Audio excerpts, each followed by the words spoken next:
વાત કરીએ ભરૂચની તો ગુજરાત બોર્ડની આવનારી 27મી ફેબ્રુઆરીએ બોર્ડની પરીક્ષા યોજાનાર છે ત્યારે ભરૂચ બોર્ડની પરીક્ષા માટે દરેક બ્લોક ઉપર સીસીટીવી સજ્જ છે 33,785 વિદ્યાર્થીઓ માટે 3,577 સ્ટાફ તૈનાત રહેવાનો છે ત્યારે હોલ ટિકિટ સાથે QR કોડ પણ આપવામાં આવશે। વિદ્યાર્થીઓની સુરક્ષા માટે પોલીસ પેટ્રોલિંગ પણ કરવામાં આવશે। ગેરરીતિ કરનાર સામે કેમેરાના આધારે કાર્યવાહી કરાશે। ભરૂચ જિલ્લામાં માર્ચ 2025 એસએસસી અને એચએસસી પરીક્ષા જે યોજાવા જઈ રહી છે તેની સમગ્ર પૂર્વ તૈયારીઓ સંપૂર્ણ થઈ ગઈ છે। ગઈકાલે જિલ્લાની સંકલન સમિતિની બેઠક પણ યોજાઈ ગઈ।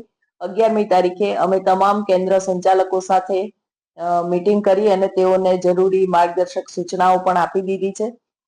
એસએસસી ની પરીક્ષા 27/2 થી શરૂ થઈ અને 10/3 સુધી ચાલશે। એચએસસી સામાન્ય પ્રવાહની અને વિજ્ઞાન પ્રવાહની પરીક્ષાઓ 27/2/25 થી શરૂ થઈ અને 17/2/25 સુધી ચાલવાની છે।